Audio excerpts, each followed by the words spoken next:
Hey there, this is a weekly compilation video that combines a number of my shorter videos into one longer video. If there's one of the videos you're particularly interested in, there should be chapters on this video and in the pinned comment. Otherwise, grab a snack and have fun. Let's get this started. So, for a while now, games have been getting worse and worse. Some of that is because the AAA companies have let greed guide them and release half-baked games that are just past the minimum amount of effort to be called a game, loaded with microtransactions. But the other cause of it is kind of more insidious, and it's finally being called out. You see, there are consulting companies that work with major video game companies to censor video games and make changes that try to ensure that the game won't be offensive to anyone, in service of their particular ideology of the week, and thus making the game woke, or devoid of everything interesting, and in favor of inoffensive corporatism. Now, we've seen these kinds of woke corporate games failing recently, the most recent of which was the new Suicide Squad game, which despite being a very expensive to make live service game from a major studio that was using a massive IP, tends to sit with less active players than Slime Rancher, an indie game about ranching cute little slimes from 2017. Now, a lot of players want to avoid buying games that play into the whole woke narrative, whether that's because woke games tend to be garbage or because they just really disagree with the politics of the woke people and don't want to support them. People looking into the different woke games recently have found that a few of them have all been identified as working with Sweet Baby Inc., whose website describes them as, founded in 2018, Sweet Baby Inc. is a narrative development and consultation studio based in Montreal and working around the globe. Our mission is to tell better, more empathic stories while diversifying and enriching the video games industry. We aim to make games more engaging, more fun, more meaningful, and more inclusive for everyone, which is a statement that uses all of the language you'd expect from a woke company and identifies them as a narrative development and consultation studio. Seeing as they work on narratives and they want to make games more inclusive and diverse, people think that they may be one of the heads of the Hydra that is ruining the gaming world by getting studios to change their games to focus less on being fun by forcing them to make changes for the purpose of diversity and inclusivity. I know that to some people, those two things are important, but as for me, I'd prefer games that are fun. If they can make a diverse game that is fun, then that'd be fine. But to me, it does seem like when companies focus too much on the politics and how their game will be received by a very small group of people whose ideology is entirely based in a small part of California, that their games tend to be awful. So this led one guy to take a stand. Steam, the gaming platform, has a feature that lets reviewers curate their own lists. It's a feature that I don't think many people actually use to find out if games are good or not, since most of the people I know just check the recent reviews, but it does have its uses. So this one guy made a curator profile and created a list of all the games Sweet Baby Inc. had been publicly involved with. It's called Sweet Baby Inc. Detected, and it's currently sitting at over 100,000 followers, most of whom came in just in the last few days, after the controversy we're about to get into, so stay tuned. The About section calls the list a tracker for games involved with Sweet Baby Inc. He doesn't actually call for a boycott of games they're involved with, though I think it's kind of safe to say that that's his unspoken reason for making the curation list. The list itself is also inoffensive, just stating games they had worked with and citing where he got the information from. For instance, this Assassin's Creed Valhalla entry says that it used to be featured on the website for Sweet Baby Inc. and provides a web archive link because they removed the game from their site, but an archived version of the site shows the game. Quickly like and subscribe if you enjoy the video. Thanks. Well, let's talk about the drama that happened on Twitter over this. You see, someone at Sweet Baby Inc. was not happy to see that their involvement with a ton of different games was being brought to the light. So what did they do? Well, typically woke people have two options in their arsenal: claim harassment for sympathy and try to cancel the person who's hurting their feelings. Unfortunately for the Sweet Baby people, they would try both and it would backfire on them tremendously. It started with this tweet from someone named Chris, who claims to work at Sweet Baby Inc. In their Twitter/X bio. Chris said, "The Steam Curator harassment group, Sweet Baby Inc. Detected, is led by this person, at Cabrutus Rambo. Here's them trying to be slick so they don't get reported. Even with the discriminatory language filed off, the group itself still fails the code of conduct. There are screenshots, but since Chris's Twitter is privated, I can't show them. But when I looked at them, I didn't see anything that was particularly bad in the screenshots." Now, what did I say that the woke mob always tries to do? Claim harassment. Yeah, harassment was the fourth word of that tweet, and then try to cancel the person behind it, which was also in the tweet. Chris tagged Steam and claimed that the group violates Steam's code of conduct. It does not appear to. And at the same time, tagged the creator on the list, showing that Chris Chris or some other woke person track down the guy's Twitter handle. This is an intimidation tactic often used by the woke people. They'll stalk you and find out as much as they can about you to release and try to scare you. Don't forget that time a reporter tracked down a Twitter user who just reposts woke TikToks and went to her house. I think that if the creator of the curation list didn't live in South America, Chris probably would have included his employer in the tweet as well. That's one tactic they love to use, but doesn't work so well in any country with actual problems, and so can't focus on all the stupid stuff that the West worries about because we have no real problems anymore. But that wasn't the end of Chris's tweets. Chris then posted a link to the Sweet Baby Inc. detected curation list and asked followers to report the group and try to get it removed. Not stopping there though, Chris posted the link to the guy's Steam profile as well, trying to get people to mass report it in hopes that that would get banned as well. Now, I don't think I need to tell you that that is unhinged behavior. For some reason, whenever woke stuff is posted openly, out of the shadows for all of us to see, not even presented with any commentary, like this group, which just said that the games on the list had Sweet Baby Inc. involved in the game, but no other commentary. They freak out. I think a lot of it is that the majority of people don't really care about what they care about, and in reality, the average person thinks that woke stuff is just a bit weird. Personally, I tend to think that woke stuff is usually racist in the,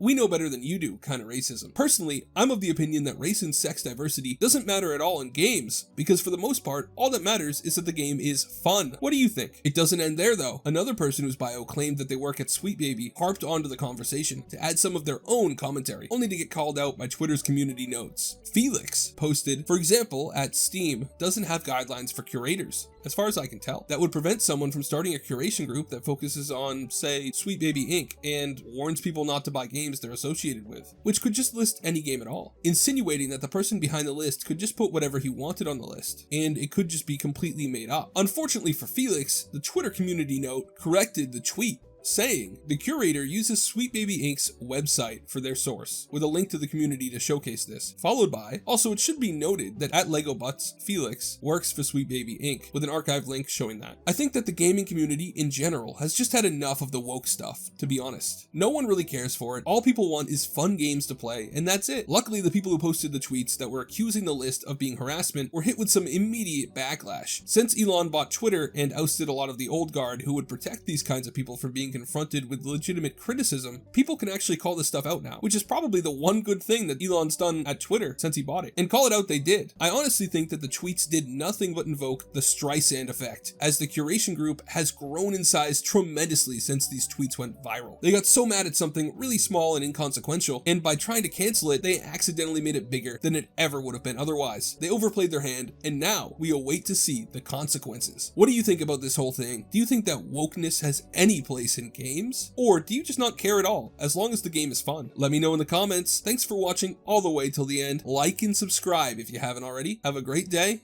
and God bless you. So, just the other day, I was talking about how the Yuzu Nintendo Switch emulator and the company behind it, Tropic Haze LLC, were being sued by Nintendo, and the massive problem that could cause for all emulators. After all, if Nintendo somehow got a court to agree that all emulators are illegal, well, good luck fighting in court against Nintendo to overturn that. Luckily, it looks like we've avoided the worst case scenario in favor of the only moderately bad outcome. No trial is going to take place, which means we won't have to worry about any legal precedent being set, but Tropic Haze LLC, Yuzu, and at least one of their other products are dead in the water. So, what happened? Well, Nintendo and Tropic Haze settled out of court. If you don't know what that means, it's basically you come to a mutual decision before the lawsuit happens that the lawsuit isn't worth going through with. In this case, likely because Tropic Haze didn't have the funds to take on Nintendo, or maybe because they didn't think they could win it on the merit. You then submit a document to the court that says you settled and the terms. The judge approves it, and bingo bango, you're no longer being sued. Unfortunately, if you were the side that had the worst chance at winning the case, you end up giving some concessions to the other side. In the case of Yuzu and Tropic Haze, well, those concessions are pretty brutal. First and foremost, the makers of Yuzu have agreed to pay Nintendo a lot of money, $2.4 million,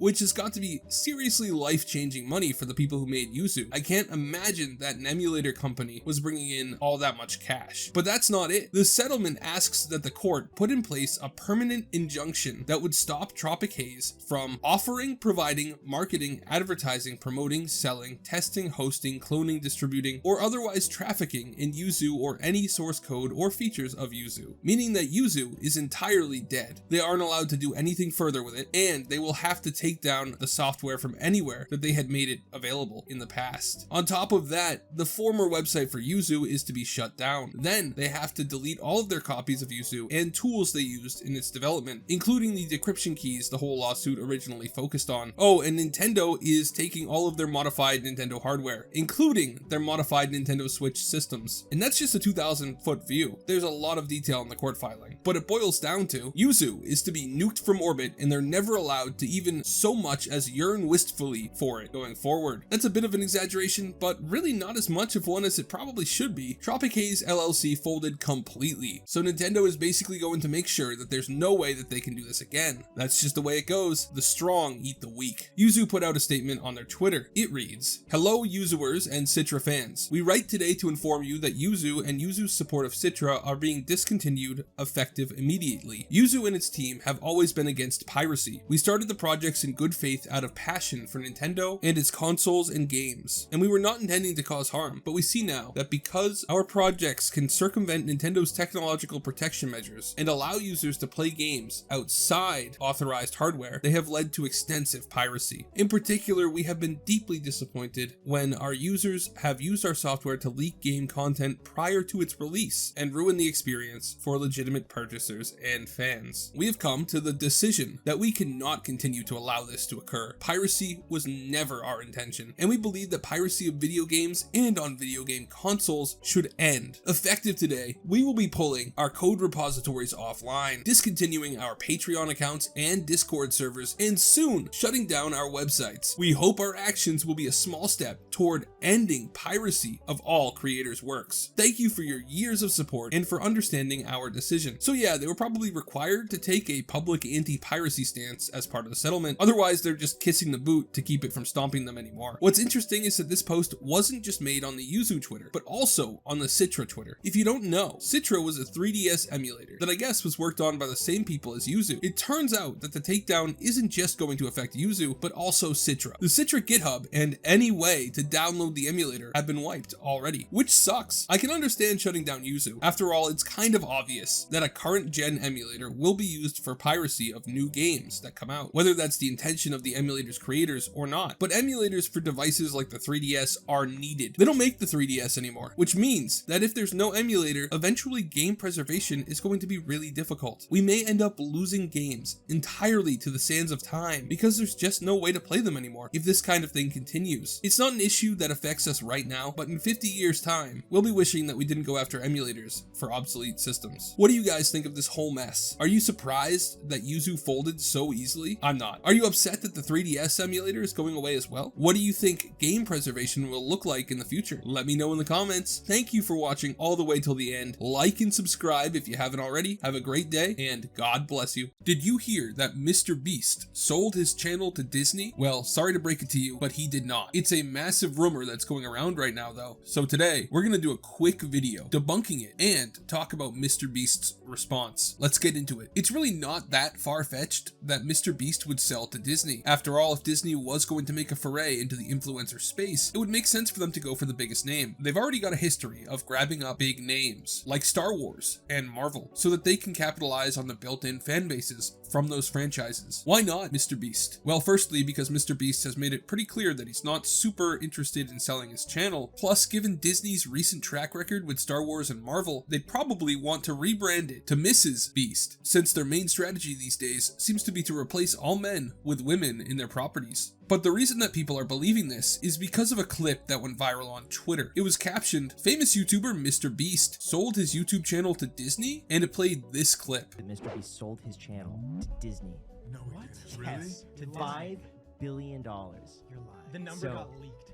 Wait, So is there this an amount? confirmed? Yes, Yes, confirmed. it was just confirmed. What? So, Dude, what? Yeah. I Yes. can't believe that. Yeah. Why? Yeah. Wait, so they own everything now? Yes. Now, I know what you're thinking, and no, that's not AI generated. It's a clip from the Iced Coffee Hour podcast with Graham Stephan. They were having on Sam and Colby, the Ghost Hunter dudes. And since Sam and Colby are big into the YouTube game, they wanted to prank them by telling them that MrBeast sold his channel. After letting Sam and Colby react to the news, Graham revealed that they were just messing with them, and that MrBeast had not, in fact, sold. I ruined the bit. But Garak is gonna take over. Imagine if he said that. yeah. No, he's not selling the channel. Not selling the channel. That'd be pretty crazy.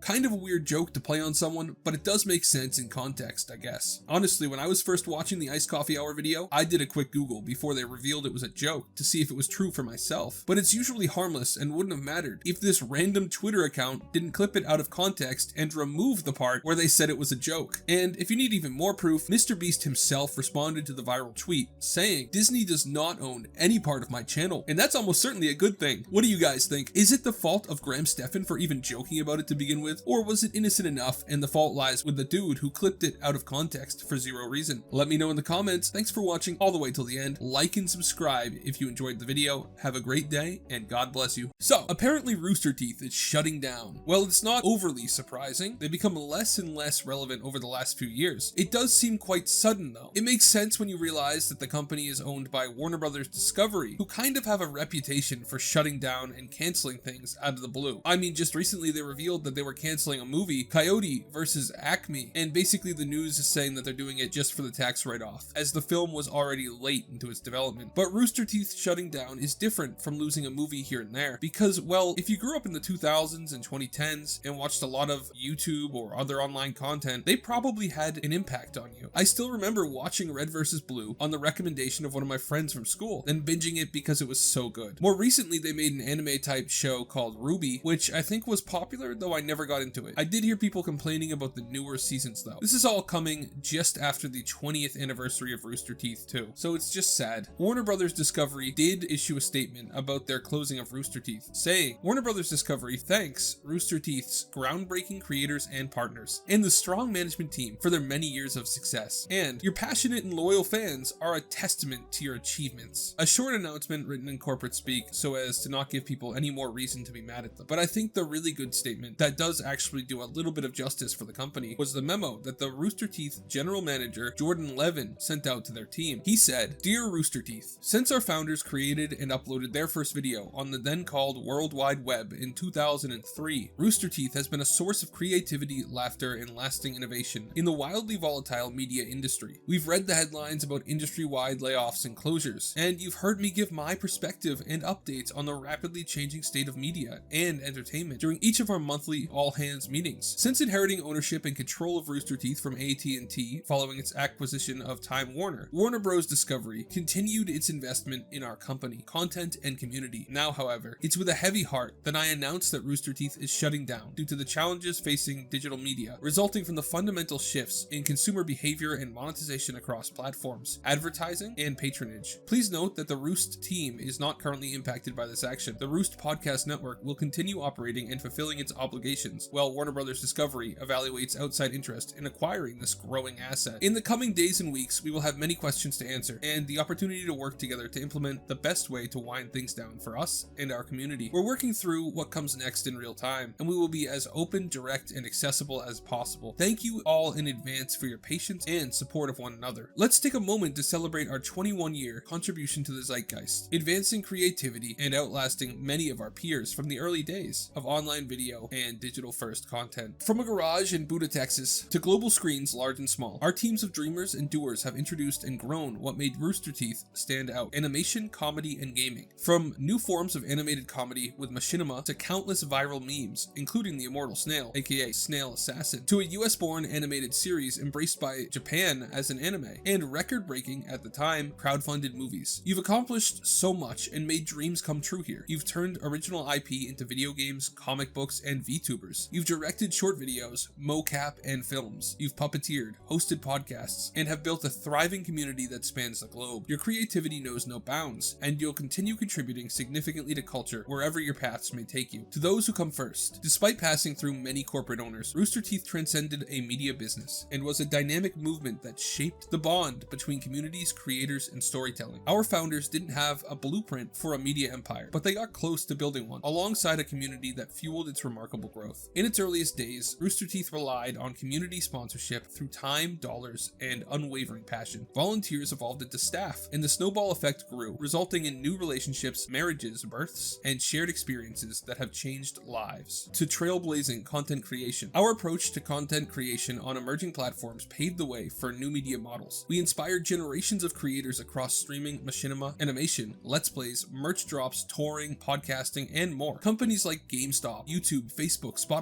and TikTok asked us to collaborate with them in their earliest days because we set a standard for what a digital-first brand could be. We boldly took our content beyond screens and into community-driven experiences. To a changing industry, every story reaches its final pages. Rooster Teeth's closure isn't merely an end. It reflects broader business dynamics, monetization shifts, platform algorithms, advertising challenges, and the ebb and flow of patronage. All these converging factors have led to many closures in the industry. While we learn about the updates on programming day by day, we will share our plans for shows, franchises, partnerships, and merch soon, and share those updates with the teams internally and with the community on roosterteeth.com. To our final season, though it's not intentional, it's only appropriate that our last season of Red vs. Blue coincides with us navigating this closure together. Our legacy is not just a collection of content, but a history of pixels burned into our screens, minds, and hearts. Rooster Teeth has made an indelible mark on the media industry, and we should be so proud of the countless ways we've pioneered a business, connecting creators and content with a dedicated community. With respect, gratitude, and sincere appreciation, Jordan Levin. I think that was, while still a little corporate, a decent enough way to end this. Much better than the Warner Brothers Discovery statement. But even though I've not paid attention to Rooster Teeth in years, I'm still sad to see them go. It really is the end of an era. What do you guys think? Are you going to miss Rooster Teeth? Did you grow up with them? Let me know in the comments. Thank you so much for watching all the way till the end. Like and subscribe if you haven't already. Have a great day, and God bless you. So, you guys remember just a couple weeks ago when the CEO of Ubisoft said that their new pirate game, Skull and Bones, was the first Quadruple A game? Then, it turned out to be a $70 game with less features than Assassin's Creed Black Flag. Oh, and also live service with a battle pass and other microtransactions, coming at a time where the gaming community as a whole has been rejecting the blatant cash grab games in favor of indie gems. Well, I've got some bad news. Skull and Bones isn't selling. As it turns out, the game was already a mess, having its development delayed multiple times, and the extra spotlight shined on it by the CEO didn't help. Video Games Chronicle is reporting that despite its original $70, okay, technically $69.99, but whatever, price tag, Best Buy has lowered the price of their console copies of the game to $44.99, while across the pond in the UK, their equivalent called Hit lowered the price from £69.99 to £49.85, which, side note, is a significantly worse deal considering the conversion rate. But that's not the point. I don't know about you guys, but I'm fairly certain that if a game was to be truly so much better than a AAA game that it deserved the title of world's first Quadruple A game, I don't think they'd have so much trouble selling it that they'd be discounting it less than a month after it came out. The game was only released on February 16th, which is only a couple of weeks ago. That's a terrible showing for any AAA game. Honestly, embarrassing for what was supposed to be a Quadruple A game. Just to remind you what the CEO of Ubisoft said about this game, he said, "You will see that Skull and Bones is a fully fledged game, and it's a very big game, and we feel that people will really see how vast and complete that game is. It's a really full, triple, Quadruple A game that will deliver in the long run." So, undeserved hype much? At this point, for it to deliver in the long run, they're gonna have to pull it off the shelves and redevelop it again. It's really astounding how incompetent Ubisoft was on this game. Granted, given their business practices that gamers have been critical for years, I think we can comfortably say that for the most part, gamers don't care. This kind of failure would probably bankrupt a smaller studio, but to Ubisoft, it's just a rounding error, maybe a big rounding error, but one all the same. We can only hope that it's a big enough loss that they decide to maybe take a look at what happened and improve for the future. Given this is Ubisoft we're talking about, I don't have a lot of hope though. What do you guys think? Have you tried the game? Do you think it deserved to flop so hard? Let me know in the comments. Thank you for watching all the way till the end. Like and subscribe if you haven't already. Have a great day, and God bless you.